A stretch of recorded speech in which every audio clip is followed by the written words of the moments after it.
No days off isn't discipline. It's what men say when they're afraid to slow down.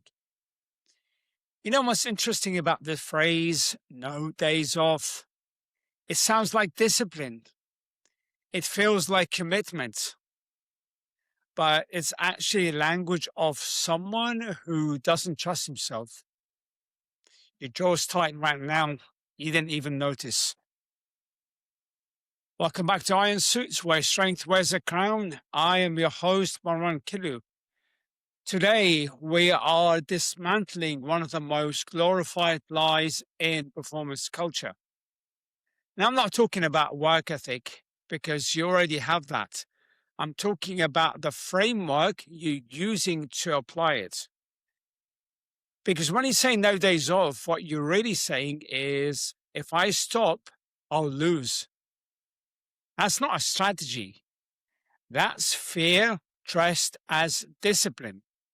And here's what you already know, but you won't admit out loud. You're tired. Not the kind of tired that a weekend fixes, the kind of tired that sits behind your eyes when you're sitting in a meeting that doesn't matter. The kind that makes you look at your calendar and feel nothing.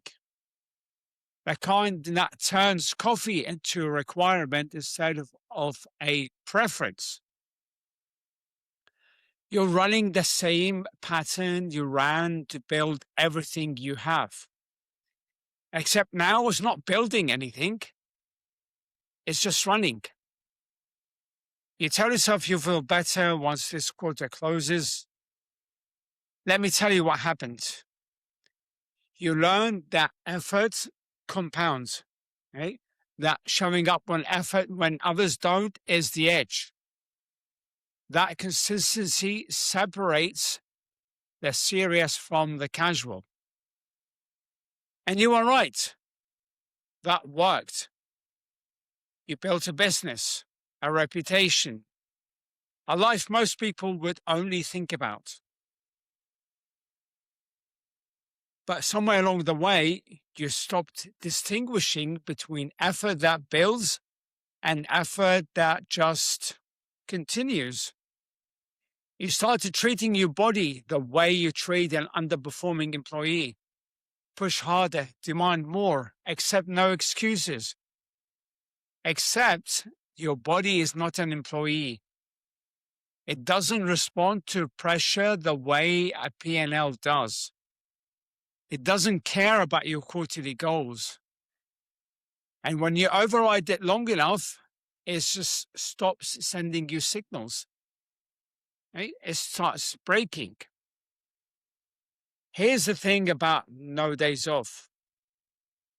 It only works when the system you're operating in is stable, when sleep is predictable, when stress is manageable, when your inputs and outputs are roughly balanced.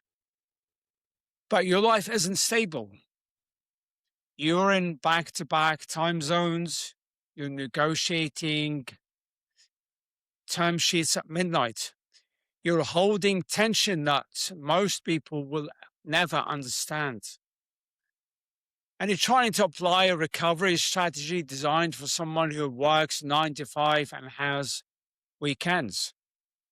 That's a gap, eh? Not your effort, your context. You're using a blunt tool in a high complexity environment. You've started skipping the mirror when you get out of the shower. Let me show you what that looks like internally. You tell yourself, I'll get back on track on Monday. Monday comes, you train, you feel better. You think, see, I just needed to push. Tuesday, something comes up. A fire, a deal, a person who needs you. You skip the session. You tell yourself it's temporary. Wednesday, you're behind. You're trying to catch up on work, on sleep, on everything. You think, I'll just do something quick. You do 20 minutes, you feel worse than before. Because now you've confirmed that effort doesn't work. Thursday, don't even try, because trying and failing feels worse than not trying at all. By Friday, you've rewritten the story. This week was an anomaly. Next week, I'll be better. Except next week isn't different because the week isn't the problem. The belief system is. You still think that if you just find the right moment, the right intensity, the right plan, you'll break through. But you're not stuck because of a missing plan. You're stuck because you're trying to control a system that requires release. Here's a line that you need to hear. Effort without recovery is just slow destruction with good PR. Listen to that again. Effort without recovery is just slow destruction with good PR. You're not building resilience, you're building debt. And the build doesn't come when it's convenient. It comes when you can't afford it. That's a trap of no days off.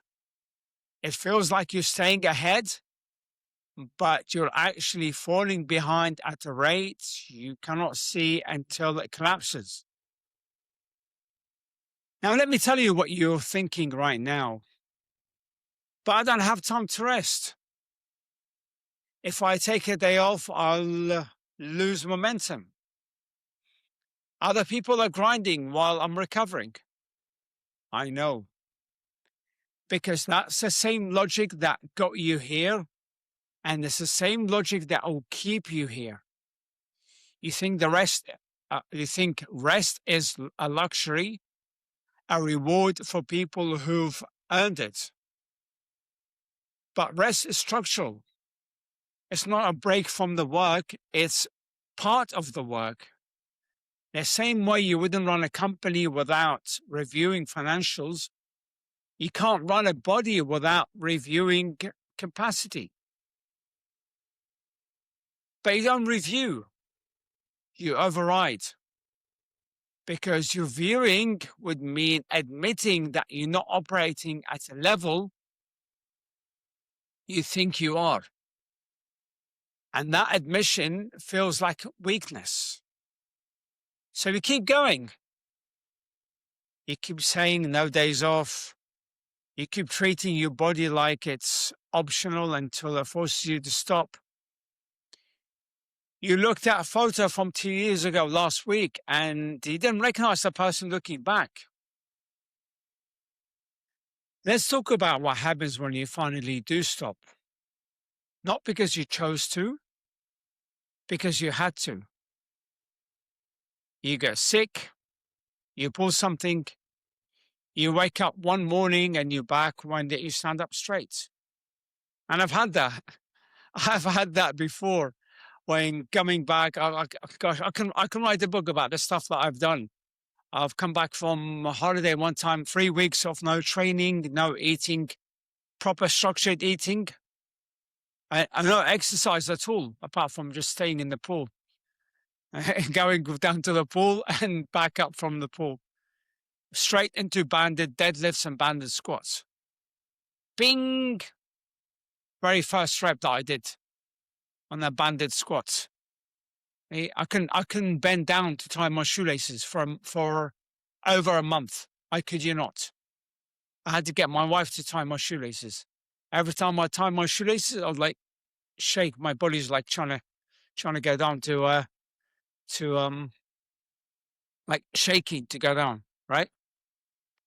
I've had the nervous system breakdown where I've done some like stupid stuff. I'll train. So one time I went in the gym and I thought, let's just go and do deadlifts. Hey, deadlifts are deadlifts. So if hypothetically, let's take in like an arbitrary number. If I did 100 kilograms last week, I'll think, all right, okay, I've got to beat 100 kilograms this week. Except I'll go in there and maybe I'm able to do 80. maybe I can do 70, arbitrary number. Okay. And I'll just try and, I don't remember exactly what it was. I'll just try and beat it. And I'll keep going and keep going and keep going. And I'll do like one rep, then two reps. Right? And then I was like, okay, let's just take a rest and keep going. And I'll end up there doing deadlifts for like maybe 2 hours. No structure, no nothing except just trying to beat a number. And then I'll go in the sauna for like an hour. And then I'll go swimming, in and out swimming, then sauna as like cardio, right? And then like go home and it's like low carb. And I'm wondering why, like, I'm feeling weaker. In the end, picked up my 2 kilogram dog, straight back on the floor. This bracelet that I'm wearing on my right hand, as if you can see in the video, broken. Hey, luckily they are kind of concrete flooring had a laminate wood, and luckily I put my elbows down before I was able to hit my head on the floor. I fainted. Anyway, so you get sick, you pull something, you wake up one morning and you're back one day, you stand up straight. And for 3 days, maybe a week, you're out. Except for me, it was more than a year of injuries after the nervous system breakdown. So imagine that you like I was able to, what was that, before I was lifting on my shoulders, like dumbbell presses, 30 kilogram on my each shoulder. And then I couldn't even I couldn't even press a 2 kilogram band over my head after the nervous system breakdown. The tissue was all there. Like I didn't lose muscle. It's just then the nervous system was like, no, you aren't doing that. And it was just like, uh-oh. It was like, it was horrible. So like a whole year of being out in the gym. You tell yourself it's bad luck, bad timing, something you ate, but it's not. It's a bill. Your nervous system doesn't care about your schedule. It doesn't negotiate. It didn't negotiate with me. When you ignore the whisper, it sends a shout. Or when you ignore the sort of the shallow knock, it starts to bang. Right? When you ignore the shout, it sends a shutdown. When you ignore the bang on the door, it breaks the door down. Okay. And here's the part that makes you angry. You lose more time recovering from the forced stop than you would ever have lost from a planned one. You lose more time recovering from the forced stop than you would ever have lost from a planned one.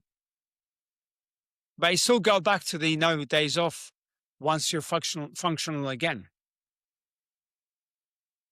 Because stopping on purpose feels like giving up. Stopping because your body makes you feel like something that happened to you. One preserves your identity, the other one doesn't. So let me reframe this. The no days off isn't discipline. It's the absence of calibration. Discipline is knowing when to push and when to release. Discipline is protecting your capacity so you can deploy it when it matters. Discipline is saying no to a session because you know that session will cost you 3. That's harder than just showing up because it requires you to think past the day.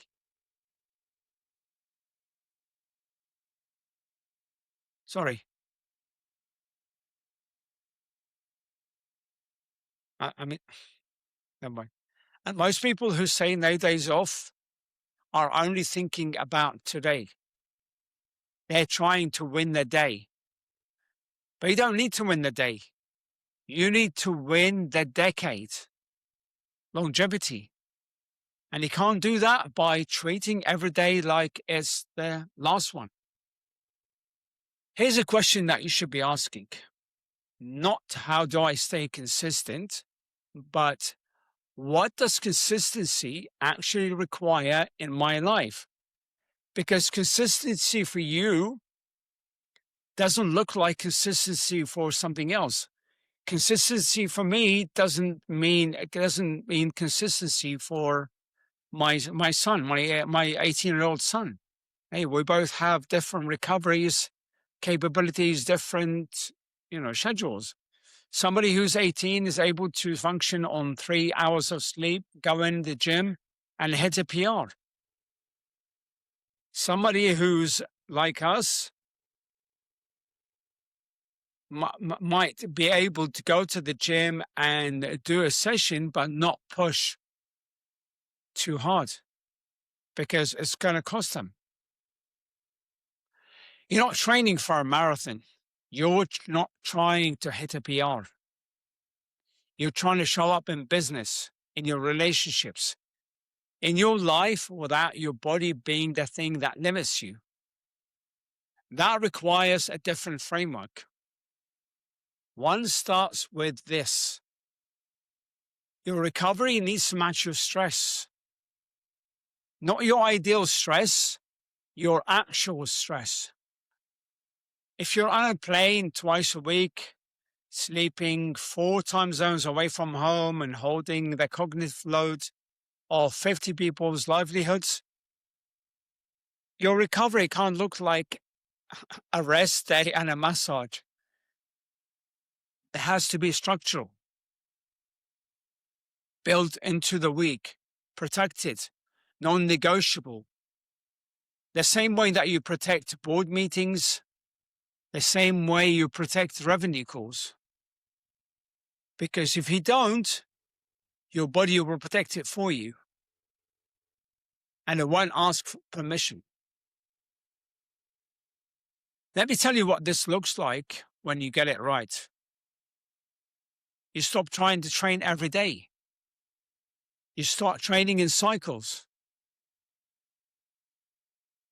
3 days on, 1 day off, or 2 days on, 1 day off, 2 days on, 2 days off. Not because you're weak,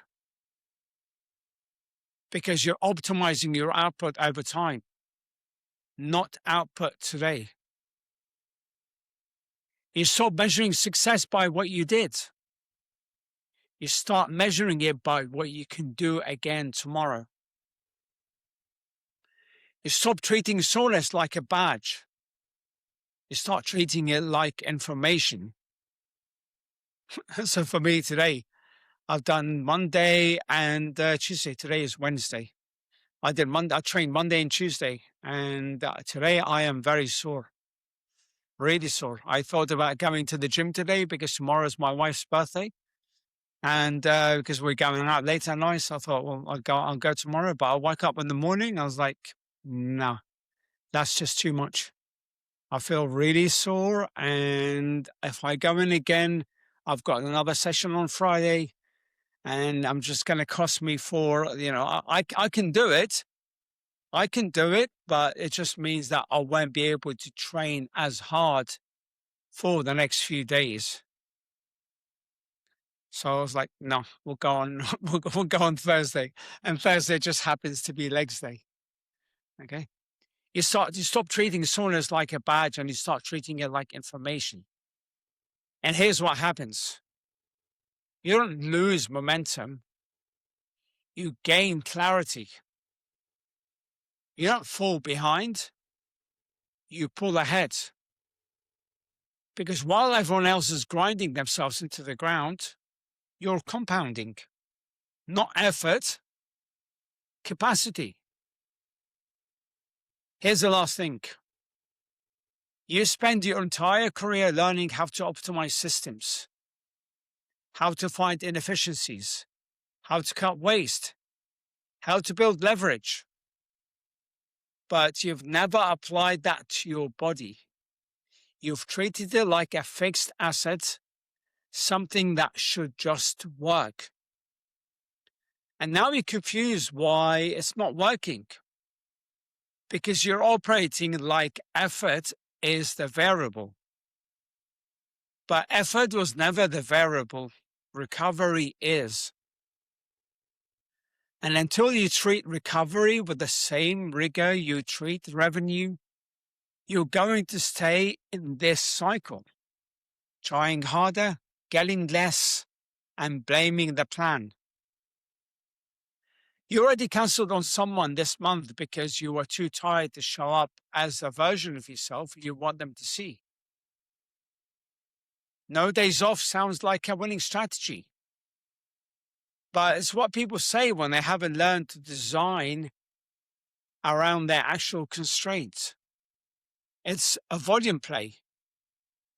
And volume only works when the system can absorb it. Yours can't. So the question isn't whether you should take days off. The question is whether you're willing